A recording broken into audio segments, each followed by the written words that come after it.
جب ایک ایپ کی ساری چیزیں دیکھ چکے ہوتے ہیں تو پھر اس کے بعد انسٹاگرام سے اٹھ کے فیس بک پر آ جاتے ہیں, فیس بک سے اٹھ کر ہم ٹویٹر پہ چلے جاتے ہیں, ٹویٹر سے اٹھ کر پھر ہم تھوڑا سا نیٹ فلکس کی طرف چلے جاتے ہیں, پھر نیٹ فلکس سے ذرا سا بور ہو کر ہم دوبارہ اسنیپ چیٹ پر آ جاتے ہیں. جب اسنیپ چیٹ کے بیچ بیچ میں بھی ہم واٹس ایپ اسٹوریز اور اسٹیٹس چیک کر رہے ہوتے ہیں کہ اس نے کیا لگایا, اس نے کیا لگایا. بیسکلی ہمیں یہ نہیں پتا ہوتا کہ کوئی کیا کرے اپنی زندگی کے اندر.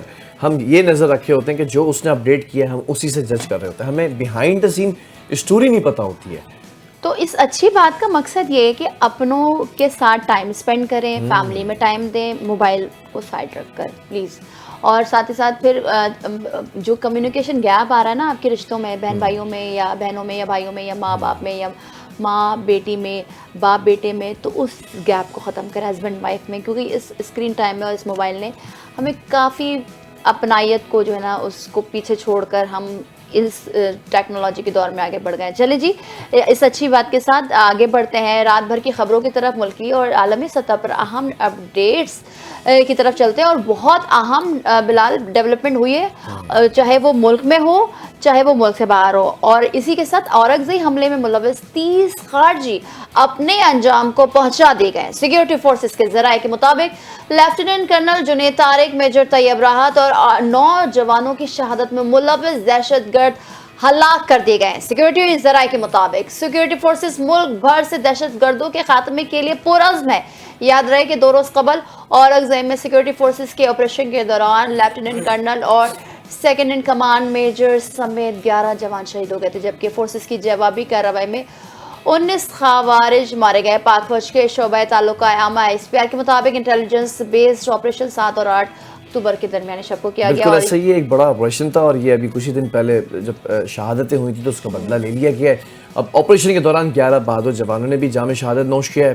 ISPR نے اس کی کنفرمیشن بھی دی ہے کہ اس کے مطابق انٹیلیجنس بیسڈ جو کارروائی کی گئی ہے بھارتی پراکسی فتنۃ الخوارج کے ٹھکانے پر کی گئی. اوبویسلی وہ ہاٹ اسپاٹس تھے, وہ فائنڈ آؤٹ کیے گئے, سارٹ آؤٹ کیے گئے, دین ایگزیکیوشن ہوئی.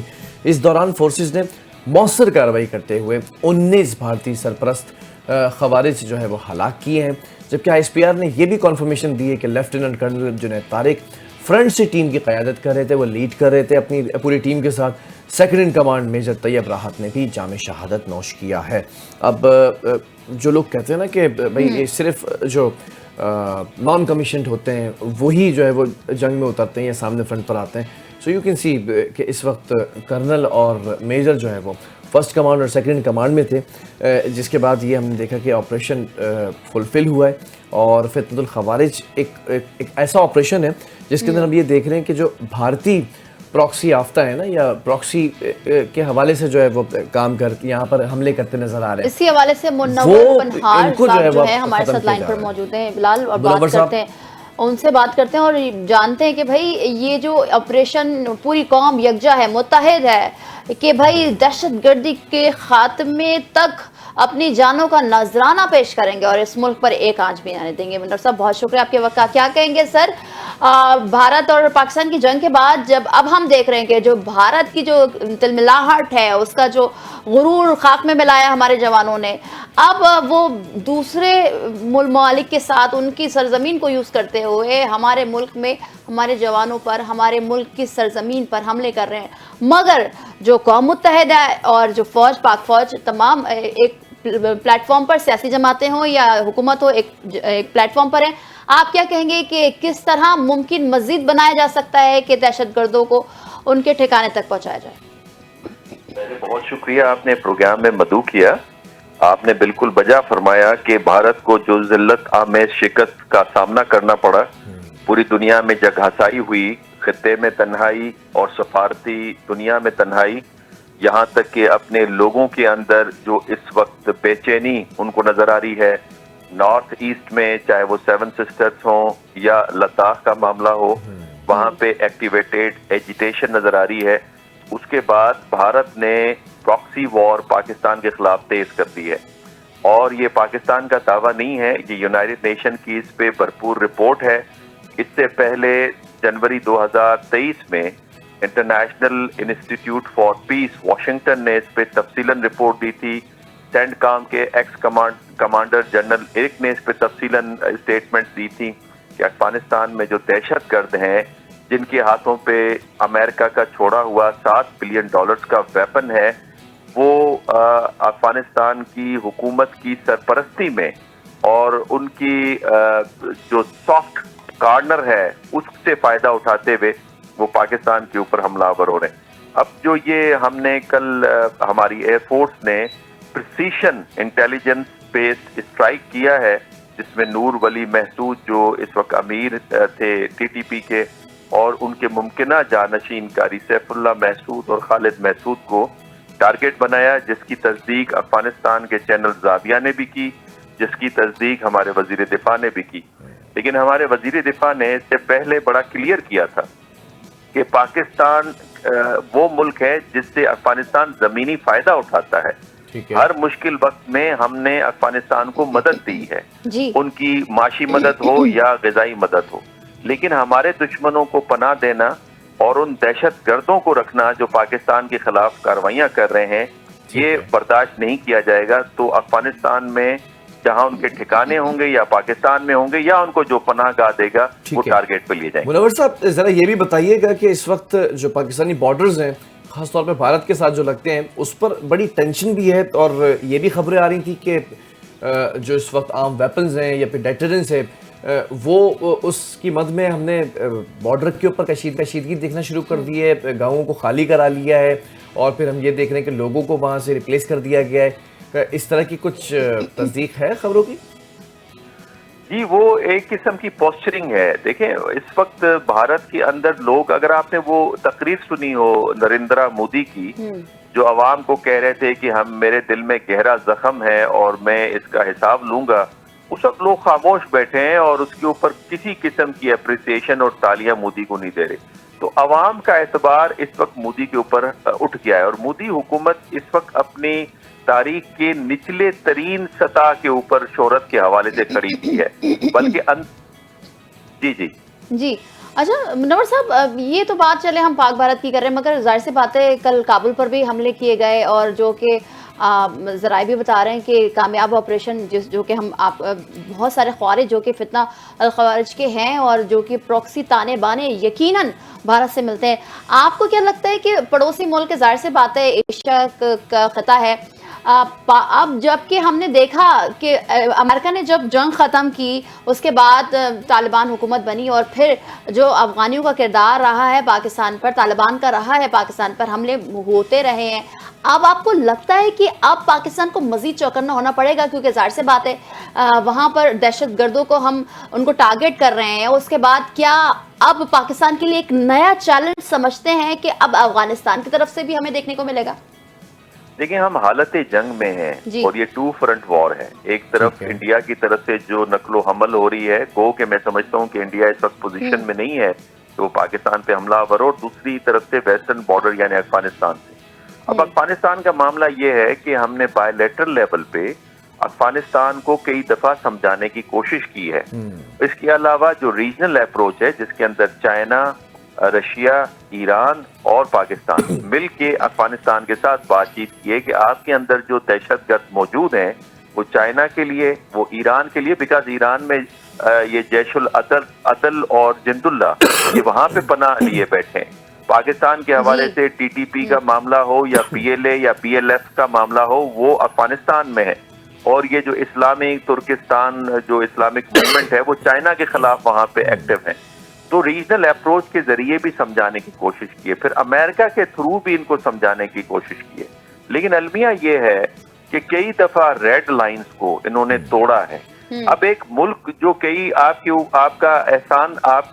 اوپر کئی دفعہ احسان بھی کر چکا ہے، آپ کی وجہ سے ہم نے سیاسی، معاشی اور سماجی برڈن بھی اٹھایا، جس سے ہماری سوسائٹی کا فیبرک بری طرح متاثر ہوا، معیشت متاثر ہوئی، ہماری سیکیورٹی متاثر ہوئی، اور آپ ان دہشت گردوں کو پناہ دیتے ہیں جو ہمارے معصوم شہریوں، سیکیورٹی فورسز کے اوپر حملہ آور ہوتے ہیں۔ ابھی بھی آپ نے دیکھا کہ ہمارے لیفٹیننٹ کرنل اور ہمارے ایک میجر شہید ہوئے، اور یہ ایک سلسلہ تسلسل کے ساتھ چل رہا ہے۔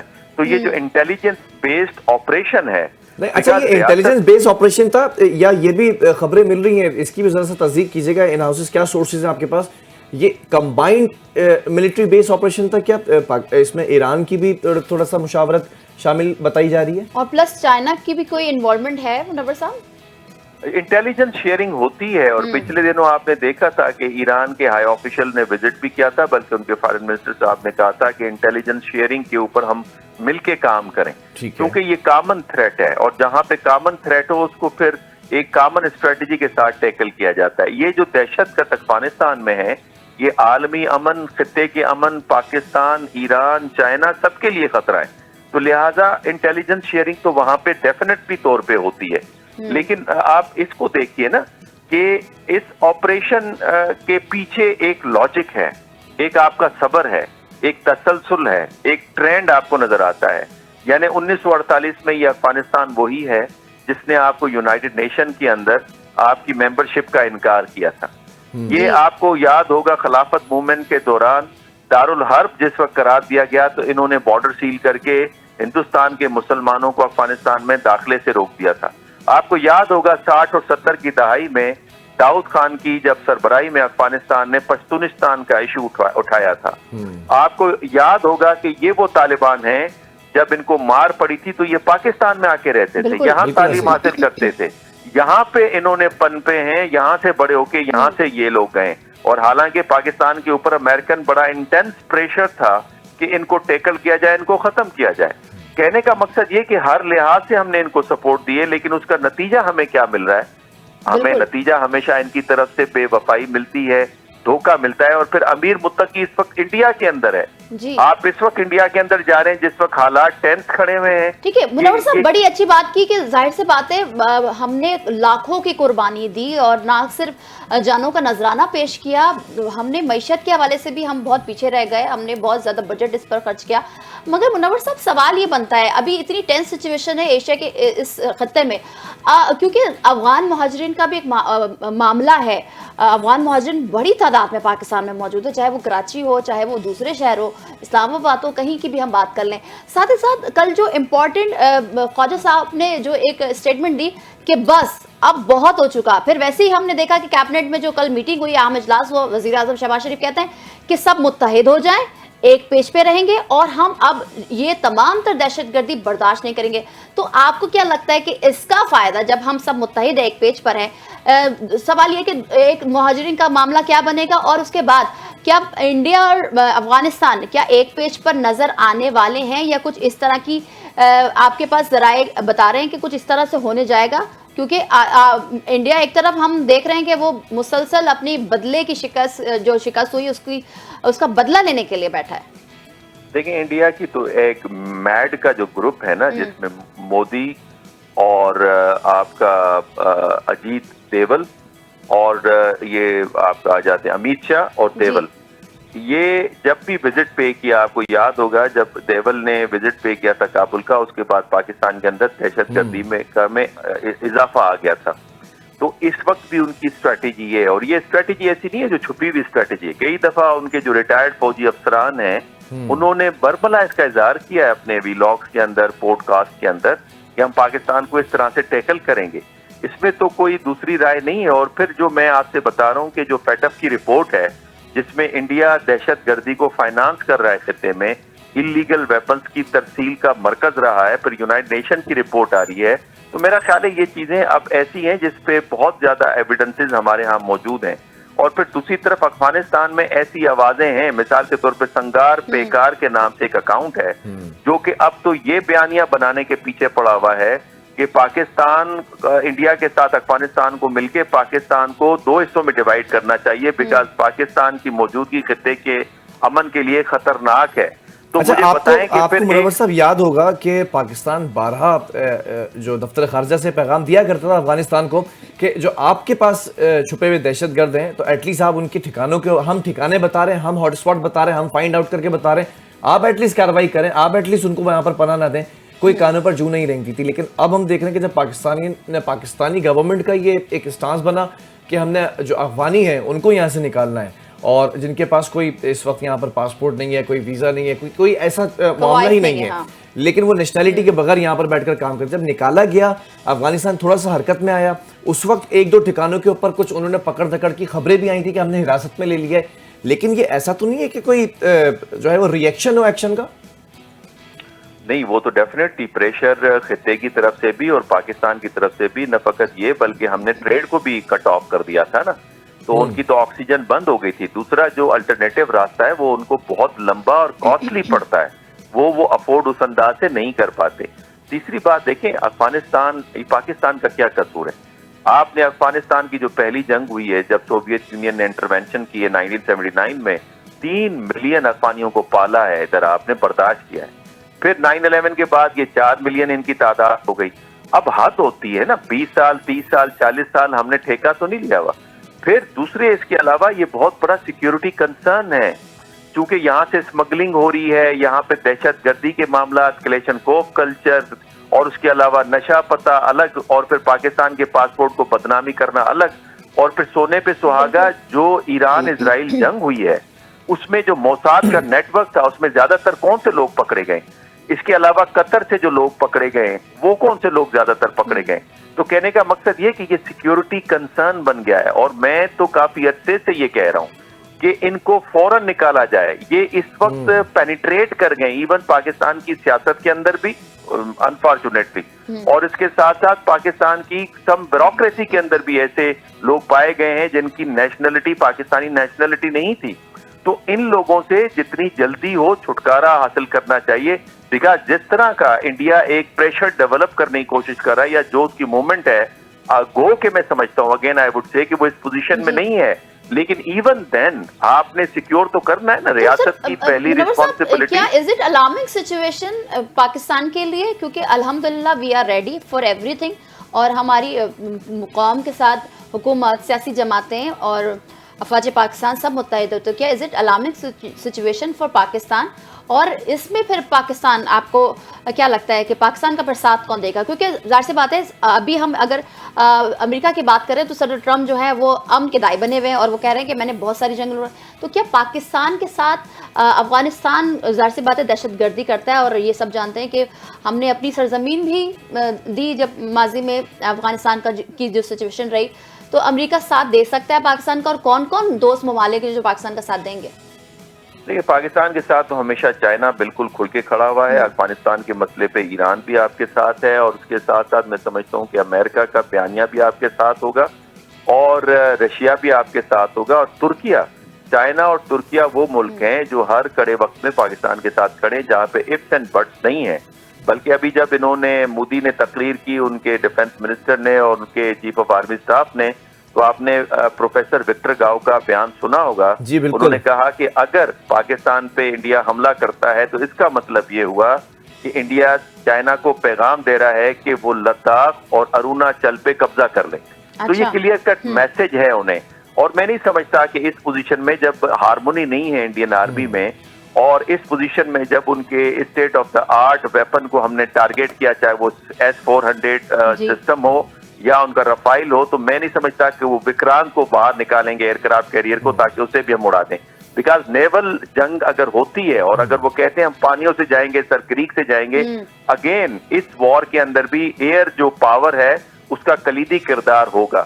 تو لیکن اس کے باوجود بھی دیکھیں پروفیشنلزم کا تقاضا یہ ہے کہ دشمن کو کمزور نہیں سمجھنا چاہیے اور ہمہ وقت تیار رہنا چاہیے. پہلی بات. ٹھیک ہے، ایک طرف تو آپ نے کہا کہ چائنا جو ہے وہ ساتھ کھڑا ہوتا ہے، لیکن ہم نے یہ بھی دیکھا ہے کہ ابھی سعودیہ کے ساتھ پیکٹ ہوا ہے، ایک ملک پر جو حملہ ہوگا وہ دوسرے ملک پر حملہ تصور کیا جائے گا. تو کیا صرف in terms of finance support مل سکتی ہے کسی قسم کی، یا ملیٹریلی بھی سپورٹ مل سکتی ہے سعودیہ کی طرف سے بھی؟ دیکھیں سعودی عرب کے پاس weapons, state of the art weapons موجود ہیں، جدید طیارے ان کے پاس موجود ہیں، ان کے پاس ٹوائز ہیں لیکن بوائز نہیں ہے، ٹرینڈ ویل ٹرینڈ فورس نہیں ہے. اس میں پاکستان ان کو ہیلپ آؤٹ کرے گا. دوسرا یہ کہ سعودی عرب کی جو ڈپلومیٹک جو اسسٹنس ہے وہ بڑی قیمتی ہوگی پاکستان کے لیے، اور پھر ان کے اچھے تعلقات ہیں بھارت کے ساتھ، بیکاز بھارت کے اندر ان کی انویسٹمنٹ ہے، اس حوالے سے ان کو لیوریج ہے انڈیا کے اوپر. اور تیسرا یہ کہ جو فائنانسز ہیں جس کی طرف آپ نے اشارہ دیا، وہ بڑے کارآمد ہوں گے پاکستان کے لیے. بیکاز اگر آپ $7 بلین، اب تو $9 بلین ہمارا ڈیفنس بجٹ ہو گیا، لیکن $7 بلین ڈیفنس بجٹ والا ملک چاروں شانے چت کرتا ہے تقریباً $80-82 بلین ڈیفنس بجٹ والے کو. تو اگر سعودی عرب کے 8 سے 10 بلین ڈالر ایڈ اپ ہو جاتے ہیں جوائنٹ وینچرز میں تو سمجھیں تو پھر آپ کی ڈیفنس بجٹ کی کیپیبلٹی تقریباً ڈبل ہو جائے گی. ٹھیک ہے. تو وہی وجہ ہے کہ محمد بن سلمان نے شہزادے نے 10 بلین ڈالر کی اپروول دی ہے جس میں جیٹ فائٹر کی پروڈکشن ہے, ڈرونز کی ہے, ایئر ڈیفنس سسٹم کی ہے, راکٹس کی ہے. تو میں سمجھتا ہوں وہ ڈیفنس کیپیبلٹی میں اضافہ ہوگا, لیکن فائنانسز کے ساتھ جو ڈپلومیٹک ایفرٹس ہیں اس میں سمجھتا ہوں بڑا کھل کے سعودی عرب پاکستان کی سائڈ پہ آئے گا, اور اب آپ نے بیانات میں فرق بھی دیکھا ہوگا. ٹھیک ہے منور صاحب, یہ تو ہم نے ایشیا کی بات کر لی, غزہ جنگ بندی کا جو معاہدہ ہوا وہ خوش آئند ہے, سب کہہ رہے ہیں, مسلم ممالک بھی کہہ رہے ہیں کہ چلے اچھا ہوگا, اور جو بات 20 نقاطی ایجنڈے میں تھی حماس نے بھی تسلیم کر لی اور یہ تمام تر چیزیں ہو بھی گئی الحمدللہ. مگر سر ایک طرف وہاں پر امن ہو رہا ہے, اسرائیل بھی امن کی طرف بڑھ رہا ہے, ہوپ فلی بڑھ جائے, مگر یہ اب ایشیا میں سچویشن چینج ہو رہی ہے تو کیا, کیونکہ ہم یہ ہمیشہ سنتے ہیں آپ لوگوں کے جو تجزیے ہوتے ہیں کہ خدا نخواستہ تھرڈ جو جنگ ہے, جو عالمی جنگ ہے اس کی طرف بڑھ رہے ہیں, یا کیونکہ جس طرح سے دیکھ رہے ہیں ہم سچویشن پل بھر میں چینج ہو جاتی ہے, ایک ملک دوسرے ملک پر حملے کرنے کی بات کر رہا ہوتا ہے, دھمکیاں دے رہا ہوتا ہے, تو کس طرح کے معاملات آگے بڑھ رہے ہیں اس پوری دنیا کے؟ دیکھیں 4 سینسیٹیو پوائنٹس ہیں دنیا میں اس وقت جہاں پہ وار ایرپٹ ہو سکتی ہے بڑی سیریس قسم کی, اور وہ جنگ آپ کو تیسری جنگ عظیم کی طرف لے جاتی ہے. ایک ساؤتھ امریکہ میں وینزویلا ہے, اس وقت کشیدگی بہت پیک پہ ہے. دوسرا یوکرین کی وار ہے, وہ ہمارے سامنے ہے جس طرح سے پوزیشنز لی جا رہی ہے یورپ کے اندر. تیسرا مڈل ایسٹ کے اوپر ہے جہاں پہ جو ایون امریکہ کی طرف ٹلٹ کرنے والی ریاستیں تھیں انہیں بھی لگا کہ انہیں بارہا ڈیتھ ٹریپ کی طرف لے جایا جاتا ہے. جب ایران پہ حملہ ہوا, جب قطر پہ حملہ ہوا, تو آپ نے دیکھا ان کی پوزیشنز میں فرق آنا شروع ہو گیا. اور چوتھا ساؤتھ چائنا واٹر جسے آپ تائیوان کا ایشو کہتے ہیں, وہ بڑا سیریس ہے. اور پانچواں انڈیا پاکستان جو کشمیر کا ایشو ہے, اور اسی ایشو کا حصہ ہے یہ افغانستان, یہ جو دہشت گردی کی جا رہی ہے, اور دونوں نیوکلیر پاورز ہیں. تو یہ 5 کی سینسیٹیو جگہیں ہیں, اور اس میں کوئی شک نہیں کہ پریزیڈنٹ ٹرمپ نے اپنی میگا کمپین کے اندر یہ بات کی تھی کہ دنیا کے اندر وہ جنگوں کو رکوائیں گے, اور انہوں نے 52 ٹائمز یعنی 52 دفعہ اس بات کا اظہار کیا ہے کہ اس جنگ کو انہوں نے ختم کروایا. بھارت کے 7 فائٹر جیٹس پاکستان نے کل کیے. تو میں نہیں سمجھتا کہ اس وقت بھارت اس پوزیشن میں ہے کہ وہ کرے, لیکن پاگل پنی تو کہیں بھی ہو سکتی ہے. ایک پروفیشنل اوپینین ہوتی ہے آرمی کی کہ یہ ہمیں جنگ کرنی چاہیے, حملہ کرنا چاہیے, نہیں کرنا چاہیے. دنیا میں اس کی تاریخ ہے. بھارت کے بھی جو ملٹری آفیسر جنہوں نے اختلاف کیا, چاہے وہ 3 اسٹار تھے, 4 اسٹار تھے, چاہے وہ انٹیلیجنس سے تھے یا ایئر چیف تھے, ان کو اتار کے انہوں نے گرفتار کر لیا تھا. اور ماضی میں آپ کو یاد ہوگا آپریشن ماسکیٹر میں بھی برٹش آرمی چیف نے انکار کیا تھا, نہیں مانا گیا, شکست ہوئی. منور صاحب ہمارے ساتھ موجود ہے اور اپنا تجزیہ پیش کر رہے تھے. بہت الارمنگ سچویشن ہے ویسے تو پوری دنیا بھر کی, مگر کوشش یہ ہوگی کیونکہ جہاں قوم متحد ہوتی ہے, افواج پاکستان متحد ہے, سیاسی جماعتیں, حکومت متحد ہے, تو انشاءاللہ جو شکست سے 2-4 کے ہم نے بھارت کو آگے بھی ایسا ہی ہوگا. آگے بالکل ایسا ہی ہے. اور ذرا ایک چیز اور اس میں ایڈ کرتا چلوں کہ پہلی بار یہ بھی دیکھ رہے ہیں کہ اس وقت جو پوری دنیا میں دورے ہو رہے ہیں نا, سب سے زیادہ دورے اس وقت وزیر اعظم شہباز شریف صاحب کر چکے ہیں, اور دونوں چیزیں ملیٹریلی بھی اور بیوروکریسی بھی اور ڈپلومیسی بھی, ان تینوں چیزوں کو اگر ملائیں نا تو وہ ایک ہی پلیٹ فارم کے اوپر بیٹھے ہیں. تو یہ بھی ایک بڑی قابل غور بات ہے. بہرحال آگے بڑھتے ہیں, اور آپ کو جو آپ کا فیوریٹ ٹاپک ہے بہرحال اس پر بات کرتے ہیں, اور یقیناً ہم سب کا ہوگا. آج آپ کو ایک ایسے پیکج سے روشناس کرواتے ہیں اور آپ یقیناً وہاں پر جانے کو بھی پسند کریں گے اس پیکج کو دیکھنے کے بعد کہ بھاولپور آج آپ کو ایک ایسا شہر اور ایک ایسی سرزمین کی سیر کروائیں گے جس کو منڈی یزمان کہتے ہیں. یہ ناکا ضلع بھاولپور میں ہے, بلکہ پنجاب بھر میں مشہور ہے. تحصیل یزمان ضلع بھاولپور کی ایک اہم اور بڑی تحصیل ہے جو اپنی جغرافیائی حیثیت, تاریخی پس منظر اور ثقافتی ورثے کی وجہ سے نمایاں مقام رکھتی ہے. بالکل ایسا ہی. اور بھاولپور کی یہ جب اس وقت جس رپورٹ کی بات کر رہے ہیں آپ خود ہی دیکھیں گے تو آپ کو پتہ چلے گا کہ یزمان کو چولستان کے دروازے کے طور پر بھی جانا جاتا ہے. ذرا ایک نظر ڈالتے ہیں اس خوبصورت سی رپورٹ پر. تحصیل یزمان ضلع بہاولپور کی سب سے بڑی اور اہم تحصیل ہے.